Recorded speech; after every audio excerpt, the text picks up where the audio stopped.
Bonjour et bienvenue. Vous écoutez Inner Voyage, un espace de partage et de liberté.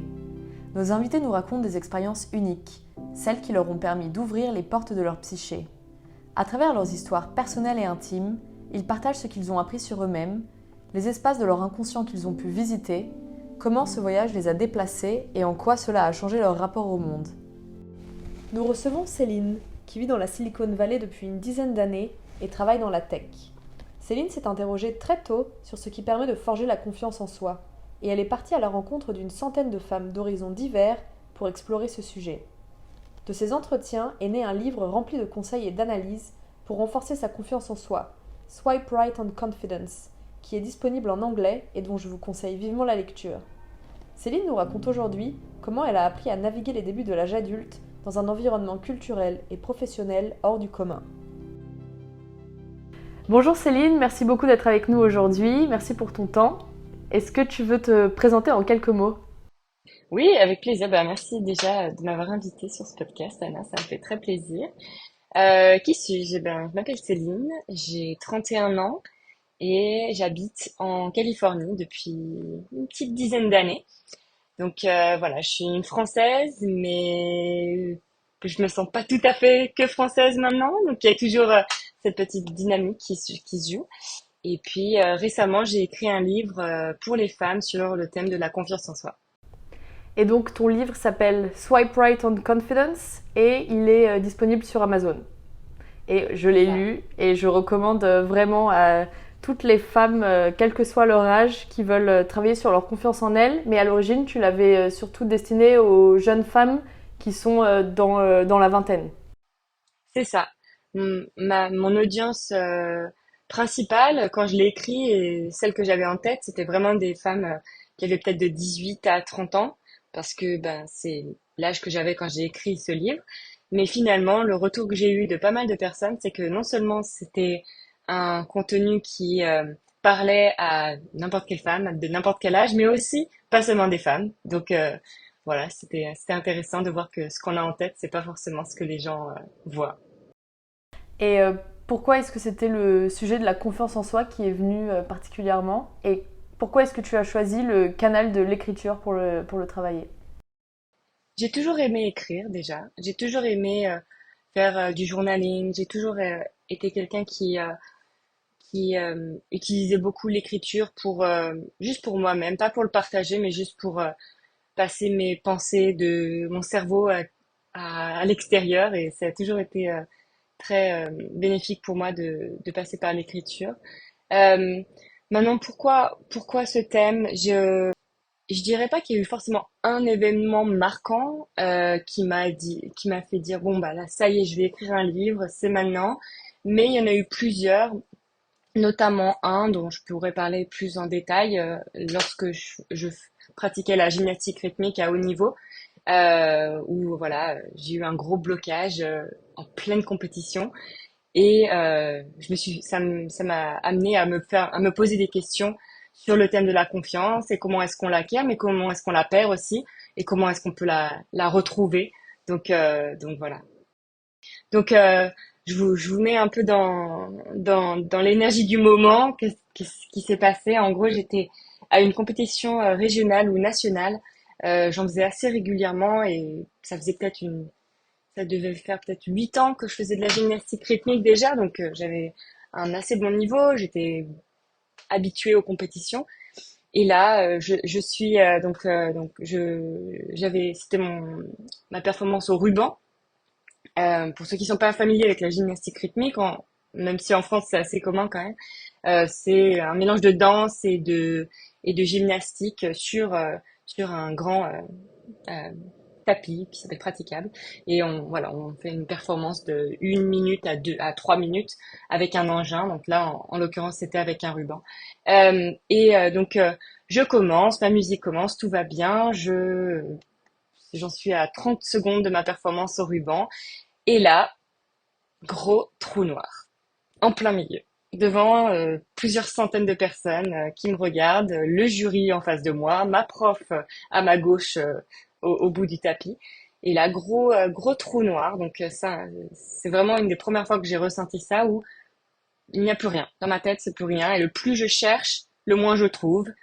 Le, la mémoire musculaire, ou je sais plus comment on appelle ça en français, ne fonctionne plus. Mon corps non plus ne sait plus où il est, ne sait plus ce qu'il doit faire.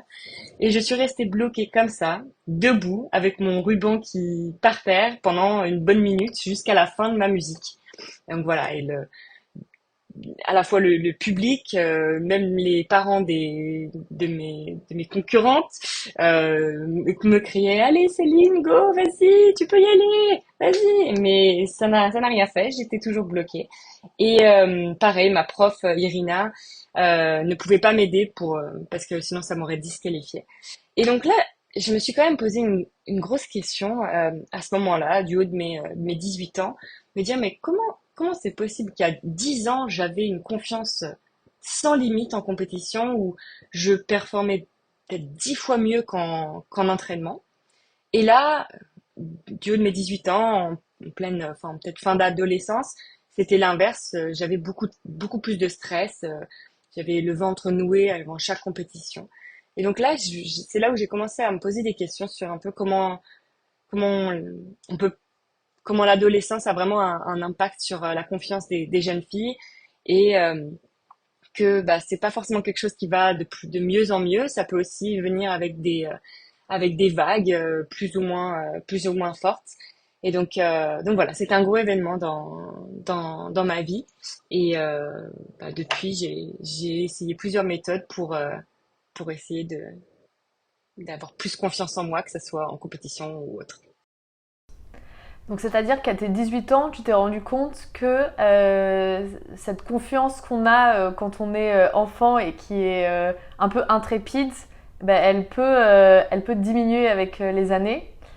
Disons après ce moment-là, et puis avec d'autres moments de vie assez forts, euh, j'ai, je me suis dit bon bah qu'est-ce qui pourrait m'aider pour avoir plus confiance en moi? Et c'est là que j'ai commencé ma quête de la solution ultime.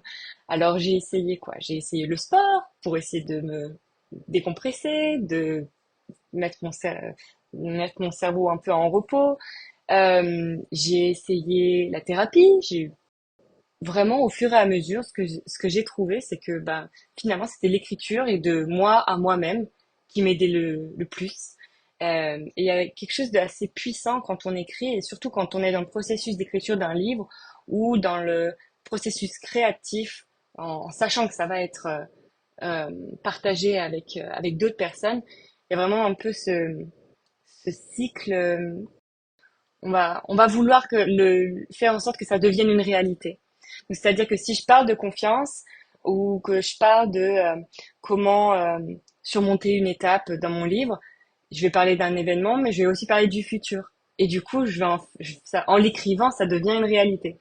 Et ça, c'est assez fort parce qu'il y a beaucoup de chapitres dans ce livre que j'ai écrit sans l'avoir forcément mis en pratique à un certain moment. Par exemple, l'année dernière, euh, j'étais en recherche d'emploi et donc j'écris un article, un des chapitres de mon livre sur la négociation et sur le, le sujet du burn-out pendant la recherche d'emploi. Et j'étais en plein dedans, mais à la fois je me projetais donc à quoi ça ressemble quand ça se passe avec succès, avec bien-être. Et donc c'est un peu ce concept d'écrire pour moi-même, mais aussi pour les autres qui est assez puissant finalement. Avec l'écriture, tu crées un peu ta propre réalité aussi. Enfin, tu viens transformer ta réalité. Ouais, c'est ça. Et est-ce que c'était intimidant pour toi d'écrire au début? Bah, au début, finalement, j'écrivais que pour moi-même, donc enfin, mes notes, tu les regarderais maintenant, là, enfin, ça n'a rien d'impressionnant, hein. C'est dans des carnets, tous commencés mais jamais finis. Mais là où ça devient intimidant, c'est quand j'ai vraiment pris la décision d'écrire un livre pour le partager. Et là, il y a eu un gros blocage j'ai arrêté d'écrire pendant un an et demi, quasiment pendant toute la pandémie, puis un peu après, où j'ai juste mis mon projet de livre de côté. Et c'était juste pas le bon moment, et je me posais beaucoup de questions sur, mais qui suis-je pour écrire un livre? Qu'est-ce que j'ai à raconter du haut de mes X années? Il faut que j'attende d'être Michelle Obama, ou bien Brené Brown, ou bien ajouter nom de personne très impressionnante, pour écrire un livre. Et là, j'ai quand même dû pas mal faire de recherches pour dépasser cette pensée assez limitante.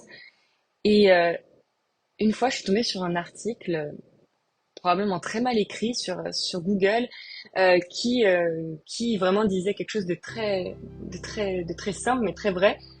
Il y a tellement de podcasts et tellement de livres qui sont publiés chaque année. Pourquoi pas toi? Et puis pourquoi est-ce que ton livre serait forcément pire que les autres qui sont publiés? Et là, je me suis dit, bah, en fait, je vais pas me limiter, je vais le faire. Et puis, surtout, enfin, si ça plaît, tant mieux. Si ça aide que 3 personnes, mais c'est parfait. Et puis, si ça impacte plus de personnes, bah, c'est encore mieux. Mais c'est un bonus. Mais c'est beau aussi que à écrire un livre sur la confiance en soi, tu sois toi-même aussi confronté à un moment au syndrome de l'imposteur et tu le dépasses. Ça montre vraiment à quel point c'est un sujet qui envahit en fait un peu chaque pan de notre existence. Cette petite voix qui nous dit non, non, n'y va pas, tu n'es pas assez experte ou tu n'as pas assez de sagesse encore sur le sujet.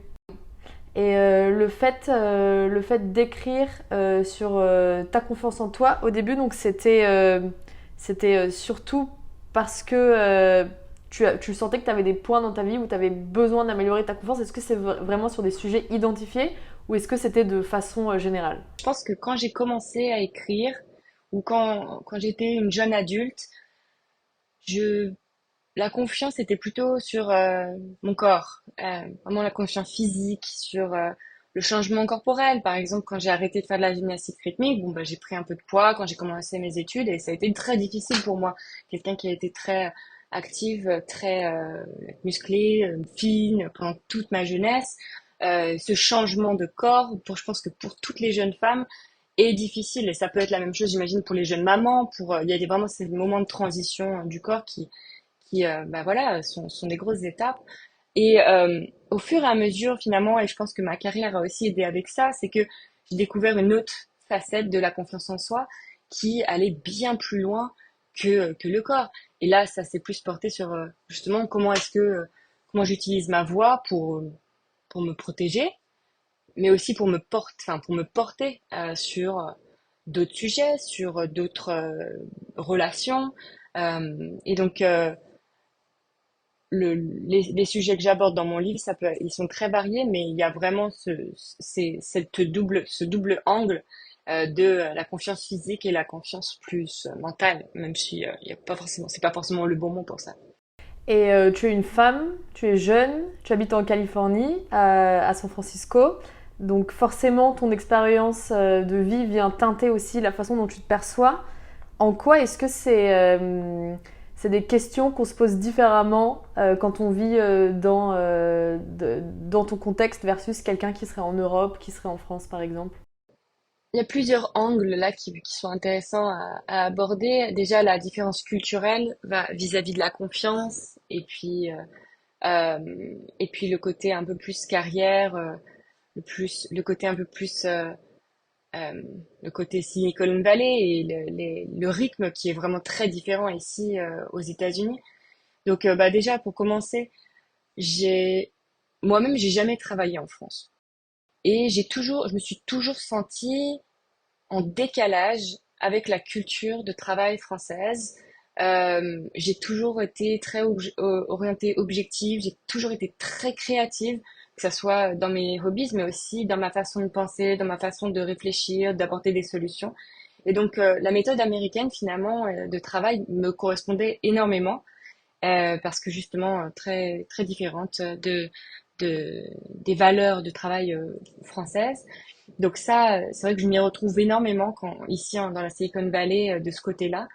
Et puis, il y a quelque chose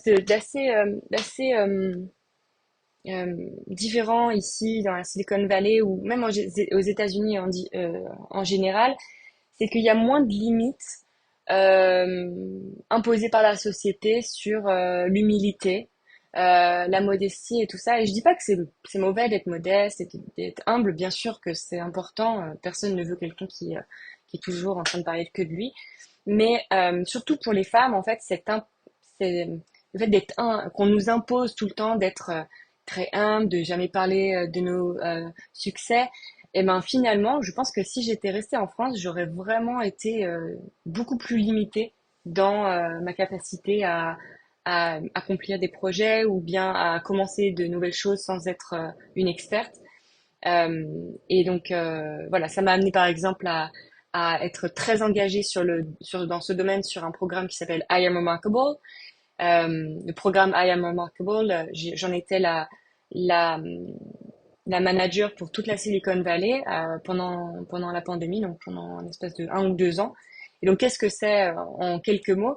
C'est un programme surtout pour les femmes, mais pas que, qui entraîne, qui enseigne aux femmes et à ces personnes à parler de leur succès en entreprise, mais aussi en dehors, de manière plus décomplexée.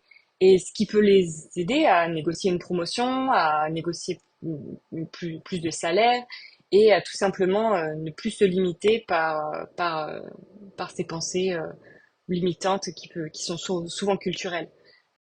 Est-ce que tu as été surprise par tes pairs, tes collègues, tes copines américaines par l'assertivité qu'elles avaient? Est-ce que c'est quelque chose qui t'a frappé en comparaison de tes copines françaises par exemple? Pas forcément mes copines directement, même s'il y avait quand même il y avait quand même une légèreté par rapport à demander ce qu'on veut ou bien à négocier, qui était vraiment plus facile, qui venait plus naturellement chez elles aux États-Unis, puisqu'il y a vraiment plus ce focus sur le business, plus que sur la culture. Mais par contre, je l'ai beaucoup remarqué au travail, avec des leaders avec qui je travaillais, ou bien des femmes avec qui je pouvais être en contact sur LinkedIn, ou bien dans différentes communautés dont je faisais partie. Et alors qu'en France, c'est vrai que le focus, il va être plus sur d'autres sujets. C'est vrai qu'on va plus facilement débattre en France, on va plus facilement parler de culture, d'art, de sujets qui me manquent beaucoup ici finalement. Mais voilà, il y a des pour et il y a des pour et des contre dans chaque culture. Donc, Et dans le cadre de l'écriture de ton livre, tu as interviewé plusieurs femmes. Qu'est-ce que tu as voulu comprendre, qu'est-ce que tu as voulu creuser en interrogeant ces femmes et comment est-ce que tu les avais sélectionnées? pour mon livre, j'ai interviewé une centaine de femmes. Quand j'ai commencé à écrire mon livre, j'avais que des notes sur moi-même et je me suis dit, mais ça serait tellement ennuyeux si j'écrivais un livre qui parlait que de moi. Ça serait bien plus intéressant s'il y avait une diversité d'opinions, de cultures, de professions qui étaient représentées. Donc, une amie qui travaille dans le domaine littéraire m'a donné un très bon conseil, c'est de trouver, voilà, d'étendre mon, enfin, l'audience, surtout des personnes que j'interviewais, en dehors du monde de la tech, en dehors de Google, l'entreprise enfin, dans laquelle je travaillais, afin que ce livre puisse parler à d'autres personnes. Et donc, j'en suis venue à vraiment ouvrir, avoir mes antennes qui étaient toujours aux aguets de la prochaine personne que je pourrais interviewer. Donc j'ai trouvé pas mal de personnes en ligne que j'ai contactées parce qu'elles avaient un profil intéressant, mais j'ai aussi rencontré des personnes en vacances. Il y a une personne, Jimena, que j'ai rencontrée vraiment en Colombie lors d'un mariage. Il y a eu d'autres personnes que vraiment qui étaient des collègues, des anciens collègues. Donc j'ai essayé de diversifier au maximum afin que ce livre parle au plus grand nombre de personnes possible. Et du coup, c'était quoi l'espèce de vérité que tu cherchais ou l'essence que tu cherchais en interrogeant toutes ces femmes?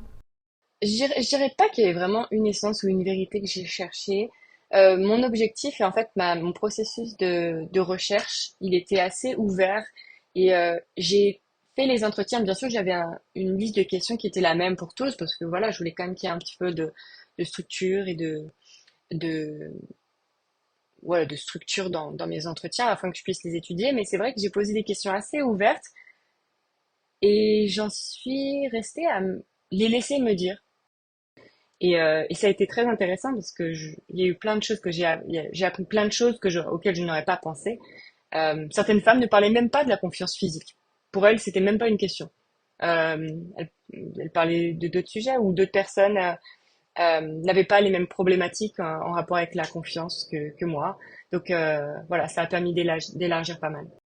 Et qu'est-ce que tu as appris en écrivant, même si évidemment c'est une question très très large, j'imagine que tu as appris plein de choses, mais si tu devais retenir quelques éléments que tu aimerais partager aux gens qui nous écoutent, qu'est-ce que tu aimerais qu'on retienne par rapport au questionnement que tu as eu? Alors, il y a une chose que j'ai retenue et qui pourrait peut-être être utile pour d'autres personnes, c'est que c'est OK de pas vouloir faire comme les autres. Et surtout, euh, j'ai découvert qu'il y avait vraiment 1000 façons de vivre et d'être heureux. Euh, c'est, j'ai appris que voilà, c'était important de suivre son propre flow d'énergie et d'arrêter de se comparer à d'autres personnes que soi-même. Donc voilà, ça c'était un grand apprentissage de tous ces entretiens, de toutes ces, dans l'écriture de ce livre. La deuxième chose, c'est que en fait j'ai pas mal étudié les neurosciences quand je me suis intéressée aux émotions, à l'intelligence émotionnelle, à la confiance en soi et comment est-ce que physiquement et euh, et même euh, chimiquement comment est-ce que le stress impacte nos actions. Et donc j'ai appris voilà que la confiance elle est d'abord innée. Un enfant naît avec la confiance en soi et puis après elle est déconstruite, surtout à l'adolescence, surtout pour les femmes. Mais il est possible, c'est très, comment on dirait aux États-Unis, empowering. Il est possible de recréer ces connexions synaptiques en, et de changer la chimie de votre cerveau en pratiquant des exercices de réduction de stress ou de confiance en soi régulièrement et donc d'engendrer plus de confiance en, con- en pouvant, non, sans contrôler forcément nos émotions, mais en ayant un impact et en étant conscient. Par rapport à ce que tu as appris en étudiant les neurosciences, est-ce qu'il y a des choses que tu as appliquées dans ta vie quotidienne? Oui, absolument. Et il y a beaucoup de ces exercices, je parle de beaucoup de ces exercices très concrets dans mon livre, notamment sur les mots qu'on utilise. Vraiment, je crois au pouvoir des mots, à la fois sur nous-mêmes et sur les autres. Et donc, par exemple, un exercice que je pratique depuis des années et qui maintenant, enfin, montre ses fruits, c'est d'arrêter de s'excuser pour tout. Je sais pas ce que les femmes ont, mais elles ont envie de s'excuser dès qu'elles éternuent, dès qu'elles font quelque chose qui n'est pas forcément attendu. Donc maintenant, je suis très consciente de la façon dont j'utilise le mot story ou apologies. Et, euh, et ça a vraiment un impact sur la façon dont je me perçois, mais aussi les autres me perçoivent. Donc ça, c'est un exemple très concret, mais il peut y avoir d'autres choses aussi, comme euh, la façon dont on s'exprime, par exemple l'utilisation du conditionnel ou dans les phrases, surtout, bah, après c'est peut-être surtout au boulot et surtout peut-être aux États-Unis, mais le fait de toujours utiliser would, could, euh, I just have an idea, le mot just, de toujours diminuer nos idées. Donc voilà, ça c'est des choses que je pratique. Donc en fait, ce que je comprends, c'est qu'il y a le pouvoir du langage qu'on décide d'adopter, qui vient en fait impacter la façon dont inconsciemment on va se percevoir et va venir impacter un peu notre confiance en soi. Absolument. Et au début, ça va vraiment pas paraître très bizarre parce que il y a un peu, en anglais, on va appeler ça fake it until you make it. Le fait de, voilà, de faire semblant jusqu'à ce que ça devienne une réalité. Et il y a beaucoup de débats sur est-ce qu'on devrait faire ça ou pas. Et bien sûr, j'encourage tout le monde à être authentique le plus qu'on peut. Mais c'est vrai que il y a quand même une vérité dans ce concept de, de faire semblant jusqu'au moment où ça devient une réalité. C'est que, oui, en fait, au début, on n'est pas forcément convaincu, mais on est convaincu quand on voit l'impact et le résultat directement. Et la seule manière d'atteindre ça, c'est de la première fois ou la deuxième fois ou la troisième fois, faire semblant, essayer, mettre comme un costume de confiance pour une fois, et après, quand on réalise que vraiment, bah, les gens ne nous détestent pas, que on obtient plus facilement les opportunités qu'on voulait, ou bien qu'on va finalement pas être si nul à ce nouveau hobby qu'on voulait essayer, bah finalement on se dit bah j'ai même plus besoin de faire semblant, je peux juste l'être comme ça et c'est assez libérateur. Et est-ce que ça a changé quelque chose à ta vie professionnelle. Le fait de te poser ces questions, le fait d'écrire dessus, d'interroger des femmes d'univers différents, est-ce que ça a changé la façon dont tu oses demander quelque chose au travail, la façon dont tu prends la parole en public? Enfin, de ce que j'ai cru comprendre, t'as aussi pris beaucoup la parole en public dans le cas de I Am Remarkable. Donc, en quoi est-ce que ça t'a fait changer toi? Et très concrètement, ça m'a aidé pour tout dans ma carrière. C'est-à-dire que j'ai non seulement ça m'a aidé moi, mais maintenant je peux aider les autres à aller plus loin. Et ça, c'est le plus beau cadeau que je pourrais espérer, parce que c'est ma mission, c'est quelque chose qui me porte. Mais très concrètement, le job que j'ai eu maintenant, euh, je ne l'aurais pas eu si j'avais pas eu le cran de postuler à un rôle qui était avec plus de responsabilité que ce que j'avais fait avant. J'ai réussi à négocier une augmentation de plus de 20% de mon salaire d'avant. Tout ça, et sans même sans même mentir, ou sans même, c'est vraiment en ayant cette confiance sur l'impact que je pourrais avoir, et en étant capable de le communiquer avec confiance à un niveau qui, bah, finalement, est partagé seulement par les personnes qui sont bien, niveau directeur et au-dessus. Et je dis ça, et peut-être que certaines personnes diront, bon, bah voilà, pour qui elle se prend? Mais non, mais c'est vraiment une question de comment est-ce que on est capable de parler de nous-mêmes pour montrer notre potentiel aux autres. Et dans ma carrière, ça a eu un impact énorme, surtout que je travaille dans les ressources humaines, que dans mon boulot de tous les jours, je coach des femmes et des personnes à, enfin, je les aide à pouvoir communiquer avec leurs employés, communiquer avec leurs managers. Donc, j'ai eu la chance de trouver un job qui est exactement dans le domaine que j'aime. Je travaille chez Grammarly, qui est une entreprise qui est, qui aide les gens à mieux communiquer au travail via l'écriture, la communication écrite en tout cas. Et donc, c'est vrai que là, j'ai un peu eu le gros lot où ça coche un peu toutes les cases de ce que j'aime personnellement, mais aussi professionnellement. Et il y a un sujet que j'aime beaucoup dans ton livre, c'est que tu oses beaucoup écrire sur l'argent, tu oses écrire sur la Mm. négociation de salaire, comme tu le dis. Et en fait, en tant que femme, j'ai l'impression qu'on est, surtout en tant que jeune femme, on est toujours un petit peu gênée de parler d'argent. Est-ce que c'est quelque chose qui, tu penses, vient du fait de ton influence américaine ou est-ce que tu as quelque chose à dire sur la relation des femmes à l'argent? Oui, alors absolument, c'est très culturel. En France, l'argent est tabou.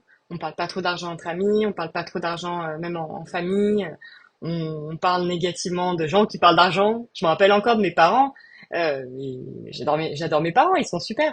Mais je les ai toujours entendus dire que telle personne, ils parlent que d'argent et du coup, je voulais pas être amie avec eux. Et donc ils auraient pas voulu être amis avec moi maintenant. Mais c'est vrai qu'aux États-Unis, c'est très décomplexé de parler d'argent.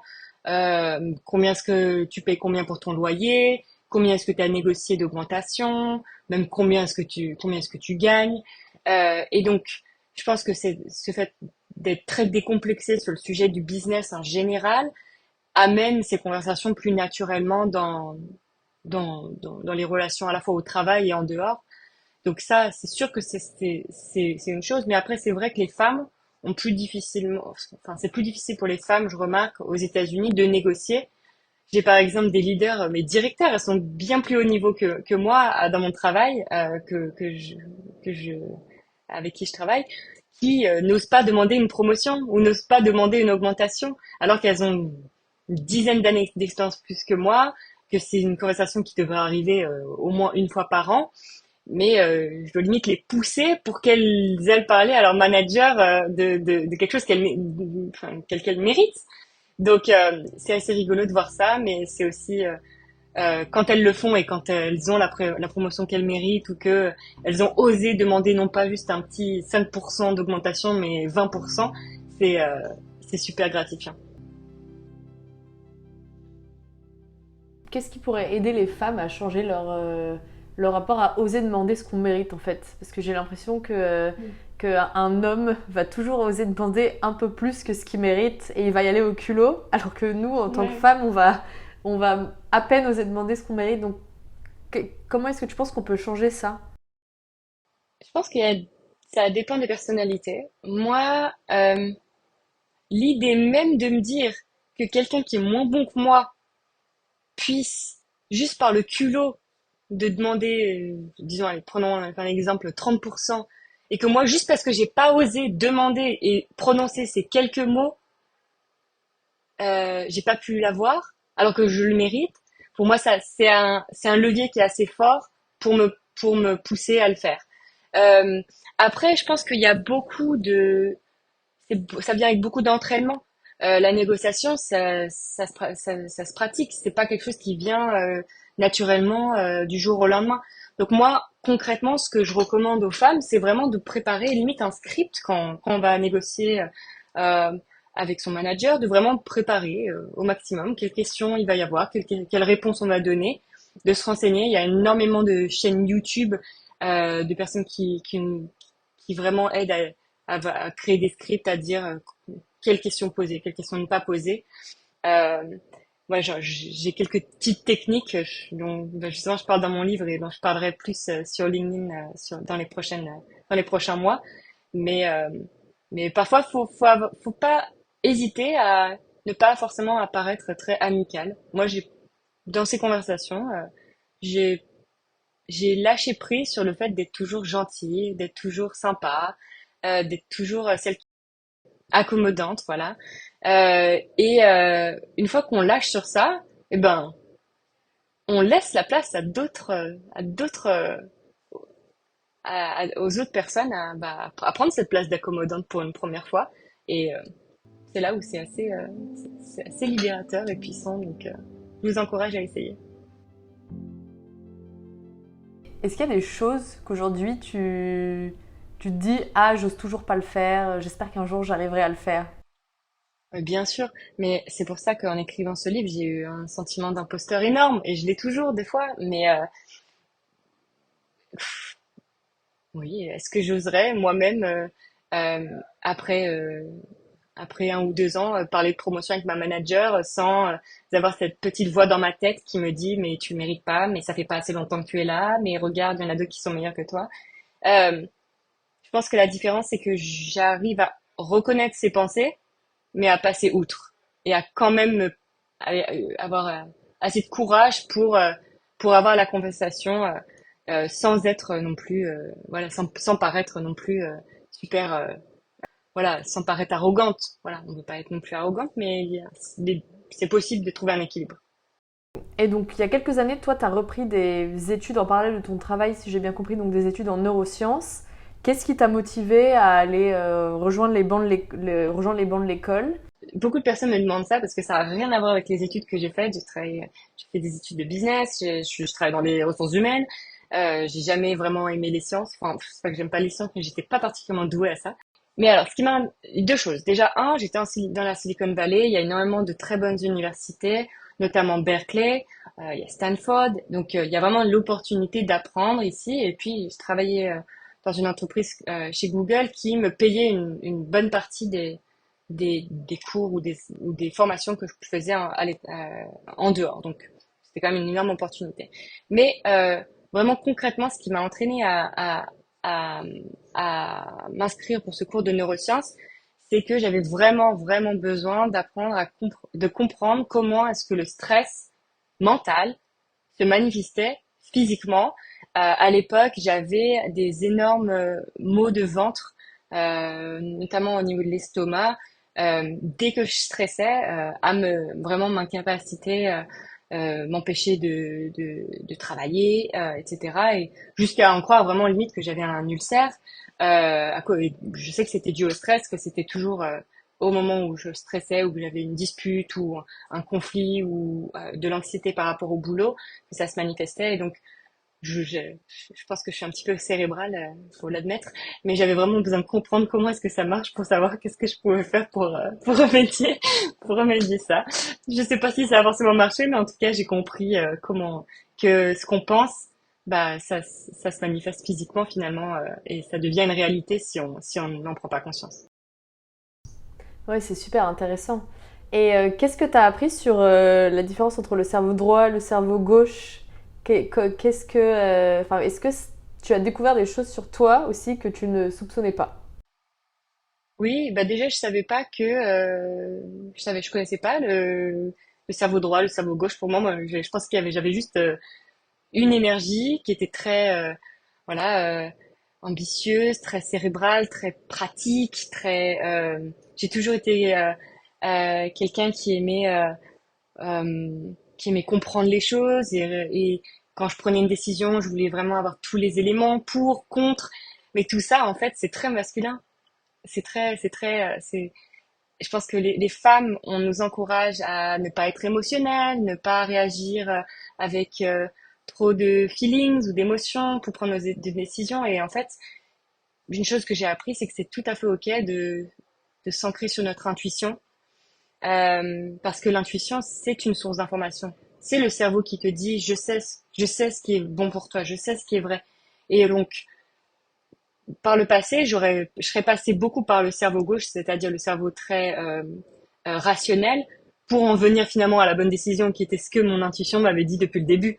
Et donc maintenant, c'est vrai que j'utilise ces deux énergies de manière beaucoup plus équilibrée, à la fois dans mon travail et dans ma vie de tous les jours.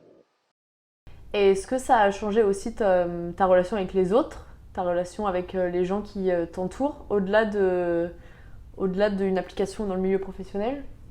Bah oui, mais rien que dans ma relation avec mon mari maintenant, il y a vraiment, je pense que c'est un sujet que beaucoup de femmes rencontrent dans leur vie de tous les jours, où on va nous dire que voilà, on est émotionnel, on est irrationnel, où on va quand on a nos règles, c'est pas le moment où on peut prendre des bonnes décisions.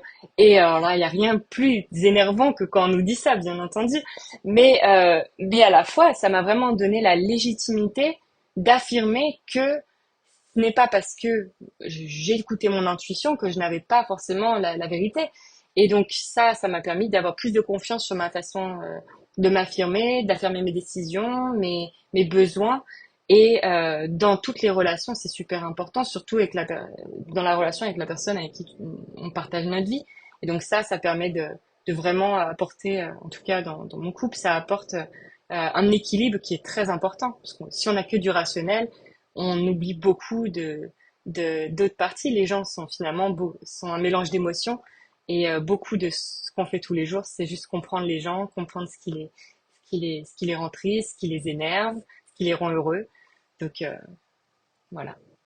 Le fait que tu aies vraiment intégré le fait qu'on puisse être une femme et écouter ses émotions, avoir confiance en soi, est-ce que tu encourages les hommes autour de toi à se connecter un petit peu à ce côté féminin de leur personnalité? Parce que les hommes, dans la société, on les a toujours encouragés à activer plutôt le Mm. cerveau rationnel et on les a un peu brimés dans les émotions. Est-ce que c'est quelque chose que tu essayes d'encourager autour de toi? D'aller un peu chercher, puiser Mm. dans cette énergie féminine?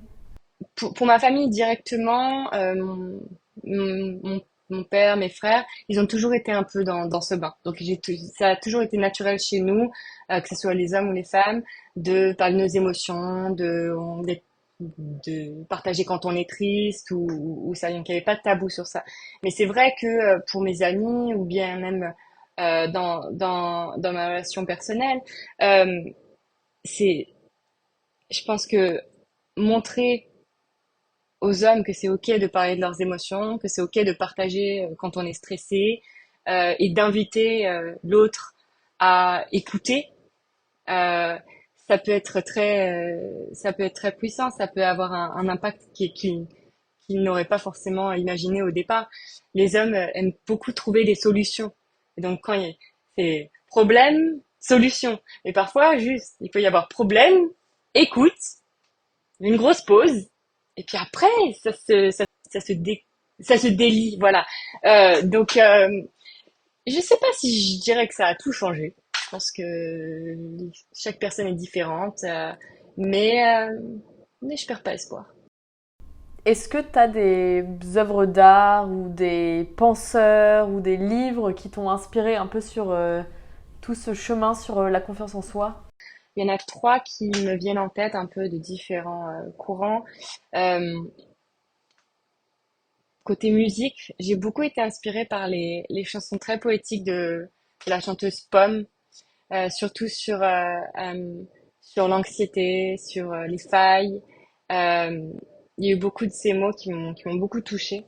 Bon, j'imagine qu'elle est assez quand même connue en France maintenant, Pomme, mais pour ceux qui connaissent pas, je vous encourage à écouter certaines de ses musiques, notamment Anxiété. En ce qui concerne les livres, bah, poésie, il y a une poète que j'aime beaucoup qui s'appelle Lang Leav, Langleav, qui écrit beaucoup sur l'amour, tout simplement, et puis aussi sur l'écriture et le processus de créatif.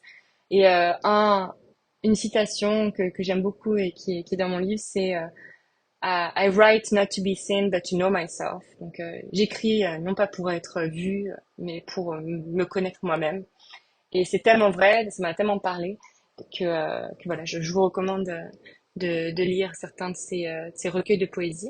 Et le dernier livre, je pense le plus important pour n'importe quelle personne qui entame un processus créatif, que ce soit un podcast ou un livre ou bien des œuvres d'art, euh, c'est le livre The Artist Way. Je crois que c'est par Julia Cameron. Euh, il y a vraiment beaucoup de richesse dans ce livre.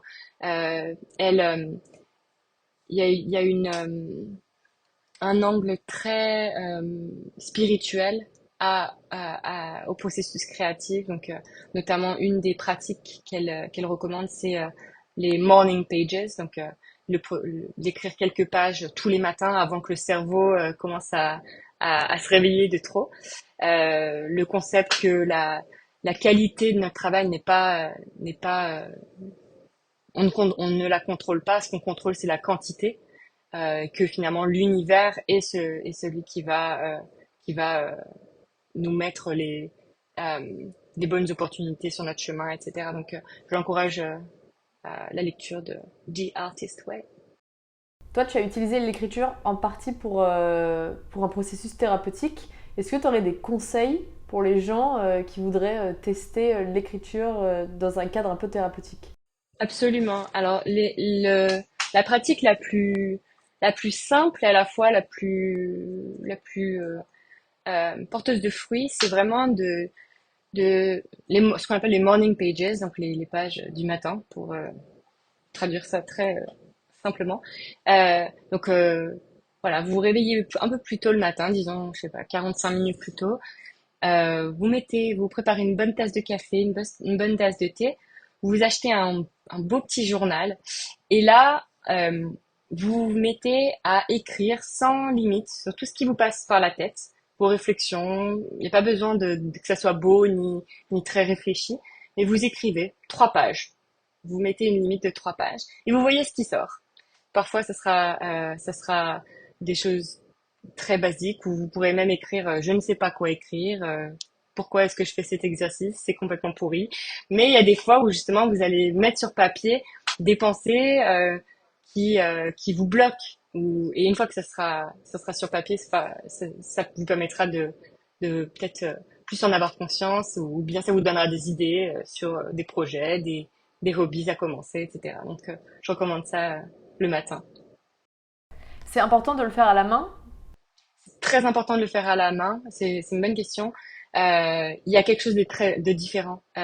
Déjà, tout simplement, on est moins distrait. Il y a moins de chances d'aller sur un article et de se retrouver 20 minutes après à faire un quiz de quelle princesse Disney on est. Si on fait ça sur un carnet avec un stylo. Et puis c'est rare maintenant d'écrire avec un stylo. Moi, j'aime beaucoup écrire avec un stylo plume. Mais du coup, c'est un peu la seule occasion de faire ça. Et le fait d'écrire ces morning journals, ça a fait ressortir en toi des choses qui t'ont surprise? Beaucoup de mon livre a été écrit pendant ces morning pages. Et je pense qu'il n'y aurait pas eu ce livre sans les morning pages.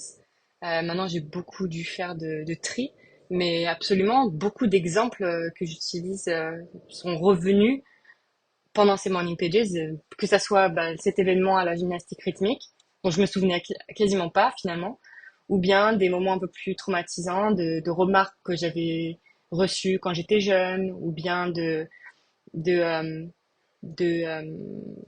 d'idées que j'avais toujours eues ou toujours eu envie de faire, mais que finalement j'avais un peu enfoui dans un coin de ma pensée en me disant bon, je pourrais jamais faire ça.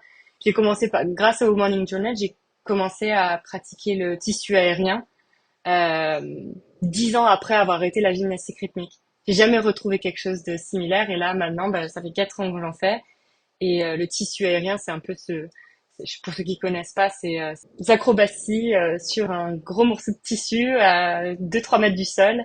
C'est très artistique, ça demande beaucoup de souplesse et c'est ma nouvelle passion. Du coup, il y a eu une pratique cérébrale d'écrire et après il y a eu une pratique par le corps en retournant à quelque chose de physique, et à la fois physique et artistique pour te réapproprier cette confiance que tu avais peut-être un peu perdue pendant l'adolescence. C'est ça. Alors, j'en suis pas, je performe pas en tissu, je fais pas, il n'y a pas vraiment de compétition, mais justement, c'est ça qui est super, c'est que le seul objectif, c'est celui de le faire et d'être dessus et d'apprendre et de faire quelque chose de beau avec mon corps. Et pour n'importe qui a fait de la danse ou qui a utilisé son corps pour s'exprimer, euh, il y a rien de plus magique que le moment où on est en train de faire quelque chose de beau avec les membres de son corps, d'utiliser de la musique pour s'exprimer. Et donc, pour quelqu'un qui travaille dans la Silicon Valley et dans un rythme très soutenu, ça me fait du bien de faire ça quelques heures par semaine pour, voilà. Parce qu'il n'y a pas moyen de penser à autre chose quand tu es à 3-4 mètres du sol, à moins de vouloir perdre la vie. Donc, ça permet de se décontracter. Si on commence à se poser des questions sur nous et si on commence à remettre en question nos capacités, si on commence à perdre confiance en soi, est-ce que tu penses que c'est tout aussi important d'avoir des pratiques qui nous ramènent à notre corps et des pratiques physiques autant que des pratiques d'introspection qui sont plus psychanalytiques par exemple? Absolument. Et moi, je sais que le sport, c'est une nécessité dans ma vie. C'est-à-dire que si je n'en fais pas, je sais que mentalement, ça n'ira pas. Et je pense que c'est le cas pour beaucoup de personnes. Après, chacun est comme il est et chacun fait ce qu'il veut. Mais c'est vrai que le fait de bouger son corps, ça a un impact chimique sur notre cerveau et sur la réduction du stress, la production d'endorphines, de dopamine. Donc, rien à ce niveau-là, plus que le côté utile, il y a ce côté créateur que j'aime dans le tissu aérien, euh, qui me permet de m'exprimer et d'être une débutante dans une discipline que je ne connaissais pas il y a quelques années. Et de ce côté voilà, d'arriver à être nouveau à quelque chose, d'arriver à juste, ne pas forcément être bon, mais à profiter juste du moment présent et à se comparer avec le nous-mêmes de la semaine dernière, bah, c'est très, ça fait beaucoup de bien. Super. Est-ce qu'il y a autre chose dont tu voulais parler? J'encouragerais les, tes auditeurs si t'es intéressé à se plonger un peu plus sur le sujet de la confiance en eux, bah, je les encourage à lire mon livre et à me donner un retour si jamais ils trouvent quelques idées ou quelques pratiques utiles pour eux. Céline, merci beaucoup pour ton temps aujourd'hui et d'avoir partagé ton expérience comme ça avec sincérité. Et je suis sûre que ça inspirera plein de jeunes femmes, mais pas que. Bah, merci Anna. Écoute, maintenant que c'est terminé, je peux le dire. C'était mon premier podcast, donc super opportunité. Et puis, bah, bon courage pour la suite. Bonne écoute pour ceux qui écoutent. Et puis, à très bientôt.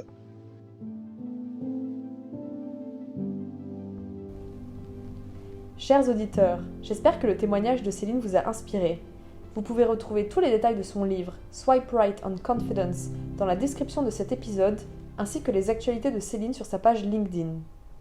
Si Inner Voyage vous plaît, n'hésitez pas à partager les épisodes autour de vous et à noter le podcast. À bientôt pour un prochain épisode.